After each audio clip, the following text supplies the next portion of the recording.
기도하시기 바랍니다.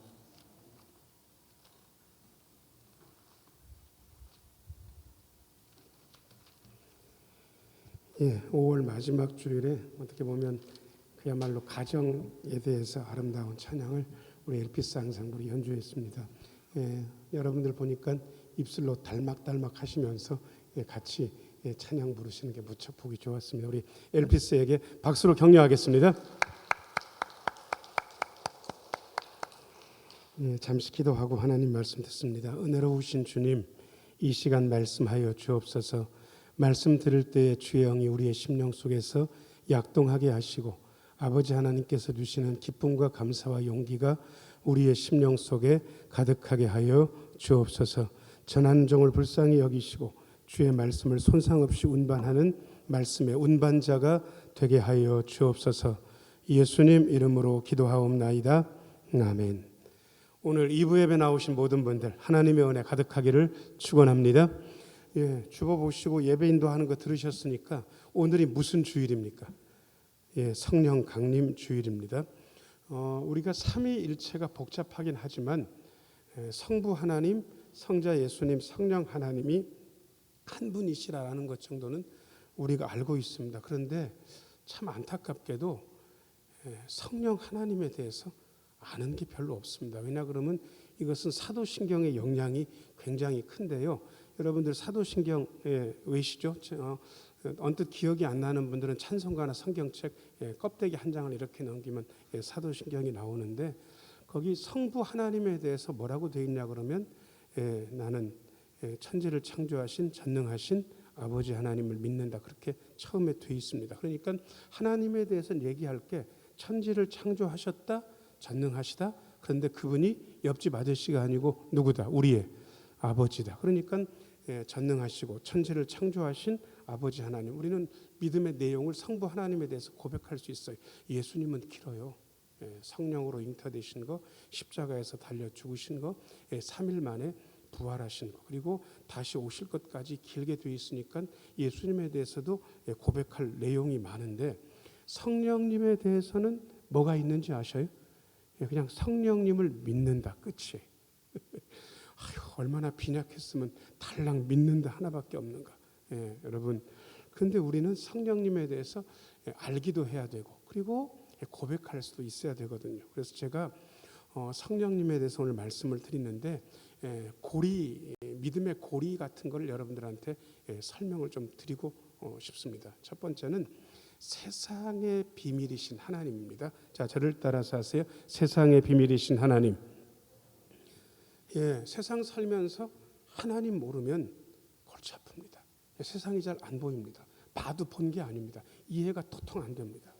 그런데 하나님을 알고 나면 세상이 이해가 되는 거예요. 왜? 세상의 비밀이 하나님이시니까. 많은 분들이 하나님을 몰라요. 보이지 않기 때문에. 그래서 세상도 이해를 못해요. 그런데 우리는 세상의 비밀이신 하나님을 알기 때문에 세상이 안 믿는 사람보다 조금 더 보이는 부분이 있는 거죠. 자, 그 다음에 하나님도 비밀이 있습니다. 자, 저를 따라서 하세요. 하나님의 비밀 그리스도.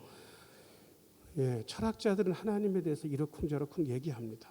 나 하나님 경험했어. 그렇게 이야기하지만 그런 소리는 헛소리일 가능성이 많고 진짜 하나님에 대해서 알려면 그분의 아들에 대해서 알 수 있어야 됩니다. 예수님께서 친히 말씀하셨어요. 나를 본 자는 아버지를 봤다. 그래서 예수님 안 보고 하나님에 대해서 알 수도 없고 예수님 말고 다른 길 가지고 하나님께 접근할 수도 없습니다. 그러니까 여러분들은 예수님을 알고 계시니까 하나님의 비밀을 알고 있는 거예요. 그 다음에 예수님도 비밀이 있어요. 자, 저를 따라서 하세요. 예수님의 비밀은 교회입니다. 많은 분들이 교회를 우습게 여겨. 그리고 교회를 다니면서 교회에서 실망을 많이 해요. 그리고 어떤 분들은 심지어 교회를 다니면서 교회에서 사람 때문에 상처받았다고 해요. 그래서 어떤 분들은 교회를 포기해요. 어떤 분들은 똑똑한 분인데 세상에서는 박사인데 자기 예수 믿는데 그런데 교회는 안 다닌대. 또 어떤 분들은 그런 분들의 말을 되게 설득력 있게 받아들이는 분들도 있는데 저는 그거는 아니라고 믿습니다. 왜냐 그러면 교회를 모르면 예수님을 모릅니다. 그리고 키프리안이라는 분이 아주 중요한 이야기를 했습니다. 여러분 이거는 좀 외국에서요. 자, 저를 따라서 하세요. 교회를 어머니로 모시지 않는 자는 하나님을 아버지라고 부를 자격이 없다. 교회 실망스러워요. 대천 신흥교회가 좋은 교회이긴 하지만 약점이 있는 것을 저는 부인할 생각이 없습니다. 어떤 좋은 현실 교회에도 약점이 있고 냄새나고 구질구질한 면이 있습니다. 그럼에도 불구하고 우리는 교회를 포기해서도 안 되고 포기할 수도 없습니다. 왜냐 그러면 이 세상에서 그리스도를 만나고 접근할 수 있는 유일한 공동체가 교회이기 때문에 그렇습니다. 키프리안이 말한 것은 진짜 정답입니다. 그래서 교회를 어머니로 모시지 않는 자는 하나님을 아버지라고 부를 자격이 없다. 여러분, 그래서 때때로 교회 안에서 실망하고 상처받지만 우리는 현실 교회를 다니고 있는 것입니다. 신흥교회도 마찬가지입니다. 그런데 그 교회 안에도 비밀이 있습니다. 자, 저를 따라서 하세요. 교회의 비밀은 성령님입니다. 오순절날 성령께서 임하시면서 교회가 폭발적으로 확장되기 시작했습니다. 그리고 그 다음부터 사도행전의 교회의 놀라운 확장의 역사가 일어나는데 그건 그야말로 성령께서 하시는 일입니다. 그래서 사도행전을 별명을 가지고 있는데 성령행전이라 그렇게 이야기합니다. 교회의 성장과 성령님은 뗄래야 뗄 수 없습니다. 그리고 교회를 이렇게 들여다보고 있으면 보이지 않지만 교회 안에서 역사하시는 성령님의 역사를 보게 됩니다. 자, 저를 따라서 하세요. 우리 신흥교회 안에 성령께서 역사하고 계십니다. 저는 들여다보면 들여다볼수록 교회의 약점도 보이지만 교회 안에서 은밀하게 역사하시는 성령님을 느끼게 됩니다. 자, 그런데 고린도 교회는 문제가 많은 교회였습니다. 그래서 고린도 교회에서 문제가 생기니까 그때 선교사 바울이 고린도 교회를 세우고 나서 에베소에서 목회하고 있었는데 에베소에 목회하는 바울 사도에게 편지를 써보냅니다. 우리 교회 바울 사도님 문제가 많이 터졌습니다. 이 문제에 대해서 공식적으로 답변을 좀 해주셨으면 좋겠습니다. 교인들끼리 소송 붙었습니다. 교회 안에 음행의 문제가 있습니다. 결혼 안 한 독신은 어떻게 해야 되는지, 결혼해야 되는지 말아야 되는지, 성찬은 어떻게 해야 되는지, 그 다음에 교회 안에서 여자분들이 기도할 때 이 위에 뭘 써야 되는지 말아야 되는지, 뭐 기타 등등의 많은 문제들을 질문한 거예요. 그 질문 중에 하나는 어떤 게 있었냐 그러면 바울 사도님, 우리 교회 안에 은사 받은 분들이 많은데 방언 받은 분들이 방언이 최고라고 하고 어떤 다른 은사를 받은 분들은 다른 은사가 최고라고 하고 은사 받은 분들끼리 싸우기도 하고 다투기도 하는데 은사에 대해서 정리를 좀 해주셨으면 좋겠습니다. 질문을 한 거예요. 그 질문에 대한 답변이 고린도전서인데 특별히 은사 부분에 대한 답변이 12장, 13장, 14장입니다. 그런데 바울 사도께서 은사에 대해서 답변을 어떻게 했냐 그러면 야 방언이 많이 받았지 않냐? 이게 최고야. 이런 식으로 답변한 게 아니라 은사는 되게 여러 가지인데 역사하시는 하나님은 한 분이다. 딱 이런 식으로 결론을 내고 있는 거예요. 자, 저를 따라서 하세요. 은사는 여러 가지인데 성령님은 한 분입니다. 그 얘기를 신학자들은 어떻게 이야기하냐 그러면 다양성 속의 통일성이다 이렇게 이야기하는데 이건 신학자들이 이야기한 어려운 얘기. 저는 얘기를 어렵게 할 생각은 1도 없습니다. 그래서 그 얘기를 제가 쉽게 4가지로 나누어서 여러분들한테 설명을 드리려고 합니다. 자, 1번. 자, 같이 한번 읽겠습니다. 시작. 예수님을 주님으로 고백하게 하시는 성령님. 3절 말씀. 3절 같이 읽어요. 자, 시작. 그러므로 내가 너희에게 알리노니 하나님의 영으로 말하는 자는 누구든지 예수를 저주할 자라 하지 아니하고 또 성령으로 아니하고는 누구든지 예수를 주시라 할 수 없느니라. 아멘. 제가 여러분들한테 고백을 하나 부탁할 게 있고요. 여러분들이 진실로 고백이 되신다면 여러분들 안에 성령이 계시는 것을 여러분들이 확인하셔도 됩니다. 자, 저를 따라서 하세요. 예수님은 나의 주님이십니다. 아멘. 똑똑하게 여러분들이 고백하셨고 아멘까지 하셨습니다. 아마 진실로 고백하셨기 때문에 저는 여러분들 안에 성령께서 역사하고 계시다는 사실을 확인해 드릴 수 있습니다. 왜냐 그러면 오늘 말씀이 그거예요. 예수님을 주님이라고 고백하는 것은 내 마음대로 되는 게 아니다. 그게 진실한 고백이라면 그것은 성령께서 계셔서 그 고백을 가능하게 하신다라고 오늘 말씀 이야기하고 있습니다. 여러분, 그런데 고백의 무게는 좀 다릅니다. 여러분들이 길거리 나가서 사람 많은 데서 그냥 큰 소리로 성령님은, 우리 예수님은 나의 주님이십니다 라고 그렇게 큰 소리로 한번 외쳤어요. 경찰이 여러분 잡아갑니까? 안 잡아갑니까? 잡아가요? 안 잡아가요. 네. 여러분, 그러니까 우리의 고백의 무게는 별로 무겁지 않아요. 그냥 우리는 고백해도 괜찮아요. 그런데 바울 사도께서 선교를 할 거의 막바지에 대해서는 로마의 박해가 너무 현실적이었습니다. 그리고 예수님을 주님이라고 딱 고백하는 순간 그 주님이라는 게 헬라어로 퀴리오스인데, 퀴리오스라고 딱 고백하면 로마 당국자들이 잡아갑니다. 왜냐 그러면 그 호칭은 딱 황제한테만 쓰거든요. 황제 말고 다른 대상한테 주님이라고 딱 고백하는 순간 탄압받고 박해받는 거예요. 죽을 수도 있어요. 그러니까 고백의 무게는 곧 죽음의 무게. 여러분, 우리의 고백의 무게하고 옛날 우리의 믿음의 선진들이 했던 고백의 무게하고 같습니까? 다릅니까? 완전 다르죠. 그러니까 그 상황을 무릅쓰고 말씀을 드린다면 이거야말로 진짜 성령께서 하시는 거고, 또 하나 요즘도 고백이 무거운 분들이 있어요. 어떤 직장에서 김 과장님인데 이분이 술도 먹고 담배도 많이 펴.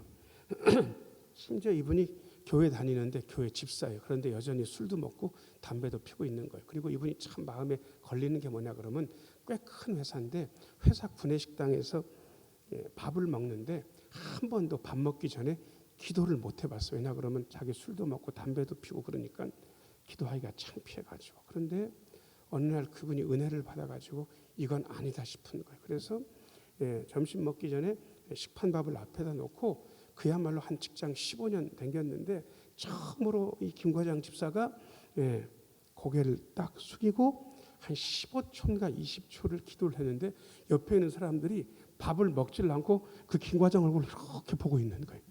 기도를 끝났는데 뭐라고 얘기해? 김 과장 예수 믿었어? 교회 다녀? 나 교회 다녀. 언제부터? 20년 됐어. 근데 김 과장 술도 먹고 담배도 나보다 더 잘 피잖아. 꼴초잖아. 근데 그때 이 김 과장이요 왈칵 눈에서 눈물을 흘리면서 뭐라고 얘기하냐 그러면 이렇게 얘기했습니다. 나 꼴초기도 하고 술도 먹는데 나 예수 믿는 사람 맞아. 그래서 나 오늘부터 술 먹고 담배 펴도 밥 먹을 때 기도하려고. 눈물을 글썽해가지고. 근데 밥 먹지를 못해서 다른 분들이 그 눈물을 보고. 자, 김 과장님은 술도 먹고 담배도 펴요. 그런데 그 안에 성령께서 계십니까? 계십니까? 계셔요. 무거운 고백을 직장 동료들 앞에서 한 거예요. 혹시 여기 우리 남편이 집사인데 술도 먹고 담배도 핀다고 그래가지고 괜히 스트레스 주고 잡을 생각하지 마세요. 성령께서 역사하시면 끊어져요. 왜냐 그러면 그 다음부터 김 과장님한테 희한한 역사가 일어났는데 술을 먹으려고 보니까 자꾸 구역질이 나는 거예요. 심지어 담배를 딱 폈는데 담배가 그렇게 쓸 수가 없대요. 왜 그렇게 이렇게 쓰는지 모르겠대요. 그래가지고 얼마 지나지 않아서 이분이 술 담배를 그냥 끊어버렸어. 여러분, 술 담배 하는 거 중요한 게 아닙니다. 예수 그리스도를 주님으로 고백하는 거. 자, 고개를 들고 저를 따라서 고백 한번 하겠습니다. 예수님, 나의 주님이 되십니다. 성령님이 역사하셔서 여러분들이 그 고백이 되는 거예요. 자, 그다음에 2번 비춰줘 보세요. 2번 같이 읽어요. 자, 시작. 다양한 은사와 직분과 사역을 감당하게 하시는 성령님. 옆에 있는 분 얼굴 한번 슬쩍 보세요. 보기만 하세요. 저를 보세요. 혹시 내 옆에 나랑 얼굴도 똑같고 목소리도 똑같은 사람이 있다 하시는 분 손 들어보세요. 아무도 없죠. 손 들면 큰일 난 거예요. 그건 이상한 거예요. 여러분, 저 같은 몸집에 저처럼 이야기하고 저처럼 웃고 댕기는 목사를 보신 적이 있습니까? 없습니까? 없을걸요. 저 같은 사람은 흔한 게 아니에요. 여러분, 이게 무슨 얘기냐 그러면 다 다르다 그 뜻입니다. 다 다르다. 그런데 다 다른데 그 다른 것을 하나로 묶으시는 분이 있다고 이야기하고 계십니다. 4절, 5절, 6절 읽어요. 4절, 5절, 6절 같이 읽겠습니다. 시작. 은사는 여러 가지나 성령은 같고 직분은 여러 가지나 주는 같으며 또 사역은 여러 가지나 모든 것을 모든 사람 가운데서 이루시는 하나님은 같으니. 4절, 5절, 6절 보니까 여러 가지나 이렇게 되어 있죠. 그런데 하나님도 같고 성령님도 같고 예수님도 같은 거예요. 이게 무슨 얘기입니까? 자, 저를 따라서 하세요. 다양한 은사, 다양한 직분, 다양한 사역, 그러나 한 성령. 한 성령님께서 다양하게 만드시는 거예요. 여러분, 목사라고 다 사역이 같겠습니까? 여러분, 목회는 여러 가지입니다. 저는 문화사역하는 목사님 한 분 알고 계신데 그분 옷차림이 우리랑 좀 달라요. 청바지 입고 막 댕겨. 그리고 텔레비에 나와서 설교할 때도요, 이렇게 안 하고요, 좀 묘하게 편하게 얘기를 해요. 그런데 딱 들어보니까 복음에 대해서 이야기하고 있는 거예요. 심지어 그분은 카페에서 바리스타처럼 커피를 내리기도 해요. 그런데 목사님이 목회를 저렇게도 해도 되나? 아니, 그게 하나의 목회고 하나의 사역인 거예요. 어떤 목사님은 각설이 공연이 전문이신 분이 계셔. 그래가지고 어디 가서 교회에서 각설이 공연을 목사님이 하는데 구성지게 잘한대요. 심지어 유행가도 잘 불러. 그런데 그 각설이 공연하는 걸 잘 들으니까 세상에 다 듣고 나면 어떤 마음이 생기냐 그러면 예수 믿어볼까? 교회 다녀볼까? 심지어 그분은 공연을 하도 하게 되기 때문에 저처럼 멀쩡하게 다니면 누군지도 몰라봐. 어떻게 해야 알아보겠습니까? 각설이 분장을 해야 그 목사님인 줄 알아보는 거예요. 무슨 놈의 사역을 곧다위로 하니? 곧다위로 하는 게 아니고 그것도 그분의 사역인 거예요. 여러분, 사역이 달라요. 직분이 달라요. 그런데 역사하시는 하나님은 한 분인 거예요. 그러니까 여러분, 다양한 거에 집중하지 말고 그 다양한 것 밑에 바탕이 되시는 하나님께 집중하면 문제가 하나도 없는 거예요. 자, 저를 따라서 하세요. 한 분 하나님이 역사하십니다. 8절부터 조금 읽어볼까요? 8절부터 10절까지. 8절부터 10절까지 화면 보면서 같이 한번 읽어요. 자, 시작. 어떤 사람에게는 성령으로 말미암아 지혜의 말씀을, 어떤 사람에게는 같은 성령을 따라 지식의 말씀을, 다른 사람에게는 같은 성령으로 믿음을, 어떤 사람에게는 한 성령으로 병 고치는 은사를, 10절이요.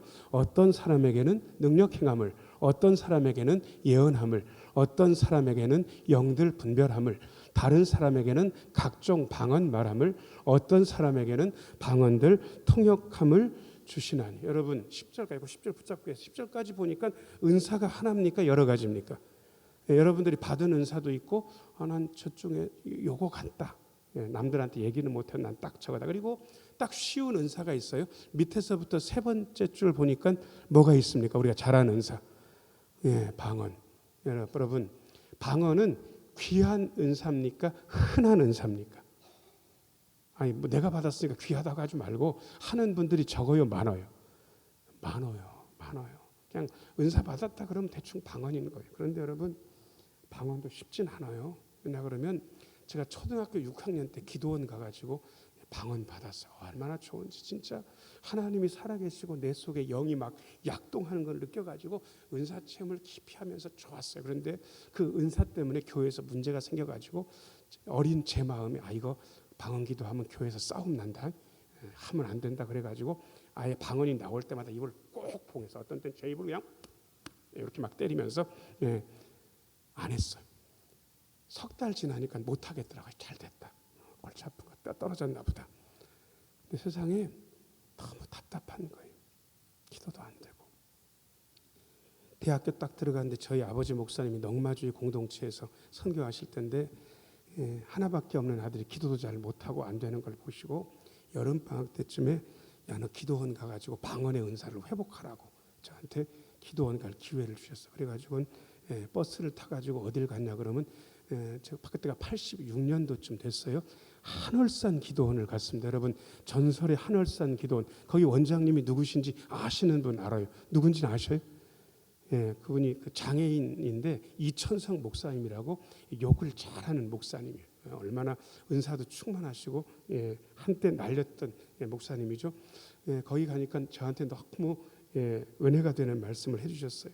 여기 방언 못 받은 인간들이 많은 걸 안다고. 그분 말이 걸거든요.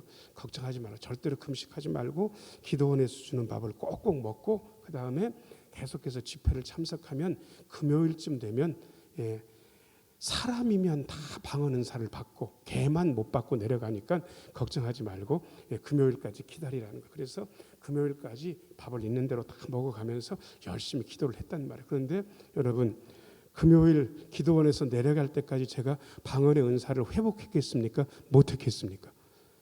제가 못해가지고 개가 돼가지고 사람이면 다 받는 방언 은사를 못 받아가지고 개가 돼가지고 내려가는데 얼마나 속상하든지. 몇 년이 지났어요. 그런데 부흥 집회하는데 저희 아버지가 저를 데리고 가셨거든요. 주여 삼창하고 기도하자고 보통 설교 끝나고 그러잖아. 그래가지고 손 들고 아이고 남들은 3번 하는데 난 방언도 못 하는 거니까 7번 해야 되겠지. 그래가지고 들고 그냥 남들 3번 끝난 다음에 4번을 그냥 주여 그러고 막 그래서 4번을 더 했거든요. 주여 7창을 혼자서 하고 딱 뭐라고 할 그 순간에 세상에 아주 오래전에 그 했던 그 감각, 혓바닥에 확 하고 꼬부라지면서 방언의 은사가 회복된 거예요. 이야, 할렐루야. 얼마나 좋은지. 여러분, 방언은 흔해요. 그런데 되게 유익해요. 좋아요. 여러분, 저 같은 사람은 방언 은사를 받아야 돼요. 왜냐 그러면 저는 목사 아들인데도 기도를 못했어요. 청년 때도 이제 바로 집 옆이 집이랑 교회랑 붙어 있으니까 목사 아들인데 새벽 기도를 안 나가냐고 그래가지고 저희 어머니가 하도 저한테 뭐라고 잔소리를 해대셔가지고 어쩔 수 없이 그냥 새벽 기도를 맨날 하는 거예요. 그런데 여러분 24살, 25살, 26살 무슨 새벽 기도하기가 좋겠습니까? 아버지 설교하는데 맨 뒤에 앉아가지고 설교만 끝나길 기다리고 있고 주기도문이 딱 끝나면 눈 딱 감고 하나님 모든 것 잘 되게 해주시고 아시죠? 그러고는 잽싸게 집으로 튀어들어가가지고 잠이 금방 온단 말이에요. 그래가지고 딱 튀어들어가는데 저희 어머니가 옆에서 기도하시다 말고 튀어들어간 저를 딱 잡더니 저의 등짝을 그 손으로 스매싱을 2차례를 쫙쫙 그러면서 뭐라고 얘기하시냐 그러면 아주 걸게 이놈의 새끼야. 교인들 몇 명 안 되고 너 여동생이 5이고 네 할머니 살아계시고 교회가 지금 개척교회라서 어려운데 그 이름 불러서 기도해도 30분은 기도하겠다. 그런데 3분도 기도 안 하고 가냐 그러면서 한 번 더 등짝 그냥 쫙 얼마나 속상하든지. 그런데 방언 받고 나니까 기도 시간이 길어집니다. 기도가 되기 시작하니까 그런 것도 있네. 그런 게 있습니다. 그러니까 여러분 은사는 사모하시면 괜찮아요. 어떤 은사든지 여러분 사모하시면 받을 수 있는 거예요. 자, 그러면 은사가 생기면 뭐가 좋은가? 3번 같이 한번 읽어야죠. 시작. 각 사람을 유익하게 하시는 성령님. 7절 같이 읽어야죠. 시작. 각 사람에게 성령을 나타내심은 유익하게 하려 하심이라. 개인적으로 저는 방언 받아서 기도를 길게 하게 됐어요. 그리고 기도가 되기 시작했어요. 그리고 또 하나 방언은 어떤 게 유익하냐 그러면 되게 속 답답하고 그럴 때 있잖아요. 그럴 땐 방언 기도를 해보시면 왜 방언 기도를 하는지 알게 되십니다. 그냥 속이 뻥 하고 뚫립니다. 그리고 괜찮아집니다. 그러니까 하시는 분들은 방언도 하시고 다른 은사 활용하시면 좋은데 활용하시면 좋은 게 2가지로 좋습니다. 자, 저를 따라서 하세요. 개인적으로 유익합니다. 여러분들의 영적 생활에 도움이 됩니다. 어떤 은사든지. 그리고 그 영적 은사가 여러분 개인적으로 도움을 줄 뿐만 아니라 제대로만 사용하면 자, 저를 따라서 하세요. 은사는 교회에도 유익합니다. 교회도 유익합니다. 그 대신 개인적으로도 유익하고 교회에도 유익하려면 적당하고 질서 있게 은사를 활용해야 됩니다. 자, 저를 따라서 하세요. 적당하고 질서 있게. 어떤 분들이 하는 걸 봤어요. 보통 때는 방언기도 하고 싶으시면요, 개인기도 시간에 교회에서 만약 같이 새벽 예배 때 같이 기도하고 있다면 너무 튀게 막 혼자서 막 쏠라쏠라 해버리면 옆분들이 좀 부담스러워요. 그러니까 그때는 나지막하게 속삭이듯이 그냥 하시면 돼. 크지 않아도 상관없거든요. 우리 교인들도 그런 분들 많아요. 제가 방언으로 기도하시라고 막 하거든요. 그러면 앉아가지고 그냥 저분이 방언으로 기도하는지 아니면 육성으로 기도하는지 모르게 그냥 조용하게 뭔가 하고 계셔. 자세히 들어보면 방언 하나 보다. 괜찮아요. 그렇게 하면 되는 거지 뭐. 그러다가도 또 어떤 때는 목사가 특별 새벽기도 같은데 소리 지르면서 같이 기도할 때 여러분 방언으로 소리내서 기도하십시오. 그러면 하는 분들 많으니까 그때는 큰 소리를 해도 됩니까? 그때는 되는 거지 뭐. 허용했으니까. 여러분 방언도 유익하고 예언도 유익하고 믿음도 유익하고 능력 행하는 것도 유익하고 병 고치는 것도 유익하고 지혜의 말씀도 유익하고 지식의 말씀도 다 유익하단 말이에요. 여러분 이 유익한 걸 왜 안 해요? 제가 처음에 방언 받고 지도해 주는 분이 없어서 교회에서 좀 어려웠어요. 그런데 이젠 아니거든요. 지도해 줄 수도 있고 이끌어 줄 수도 있고 그러니까 개인적으로도 유익하고 그 다음에 교회적으로도 유익하니까 여러분 은사를 활용하셔야 됩니다. 자, 저를 따라서 하세요. 은사를 활용하면 훨씬 더 유익합니다. 그러니까 하셔. 뭐든지 받았으면 하셔. 제가 저희 아내 모임이 있는데 갔는데 아내들 모임이 두 종류가 있어요. 신랑이 껴도 되는 모임과 신랑이 끼면 안 되는 모임인데 그때 운전을 못할 때라 가지고 제가 그냥 따라갔는데 제가 눈치는 있으니까 껴들면 안 되거든요. 한 2시간 있어야 되는데 차로 돌아왔는데 어디 걷기도 그렇고 그래가지고 앉아가지고 책을 볼까 그러다가 책을 너무 많이 봐서 눈이 불편한 거예요. 그래가지고 그냥 방언을 그냥 차에서 남들 보면 미쳤다고 했을 거예요. 그냥 뭐라고 중얼중얼 하고 있었을 테니까. 그 2시간 동안 얼마나 좋았는지. 여러분 하셔야 되는 거예요. 유익하니까. 자, 그 다음에 4번 같이 읽어요. 자, 시작. 우리의 원함이 아니라 하나님께서 원하시는 대로 하시는 성령님. 11절 같이 한번 읽어요. 자, 시작. 이 모든 일은 같은 한 성령이 행하사 그의 뜻대로 각 사람에게 나누어 주시는 것이니라. 아멘. 여러분 성령님께서는 내가 원하는 대로 역사하십니까? 하나님의 뜻대로 역사하십니까? 하나님의 뜻대로. 그러니까 여러분 딱 여러분의 스타일대로 여러분이 원하는 대로 안 된다고 실망할 것 하나도 없습니다. 하나님이 알아서 하시니까 가장 좋은 것, 가장 최고의 것으로 저와 여러분들에게 허락해 주십니다. 여러분 여러분의 안목을 믿지 마세요. 거의 죄인은 똥눈일 가능성이 많기 때문에 괜히 실수하지 말고 자 고개를 들고 저를 따라서 하세요. 하나님의 안목을 믿습니다. 여러분 하나님의 안목을 믿으시면 돼요. 그러니까 걱정하지 말고 오늘도 어떻게 사세요? 우리를 예수님을 주님이라고 고백해 하신 성령님을 따라서 우리는 다양한 활동을 하지만 한 성령께서 역사하신다 믿으시고 힘있게 나아가시는 우리 모두가 되기를 예수님의 이름으로 축원합니다. 은혜로우신 아버지 하나님, 우리는 다양하지만 한 성령께서 역사하심을 믿습니다. 그 성령의 역사를 따르는 우리 모두가 되게 하여 주옵소서. 예수님 이름으로 기도하옵나이다. 아멘.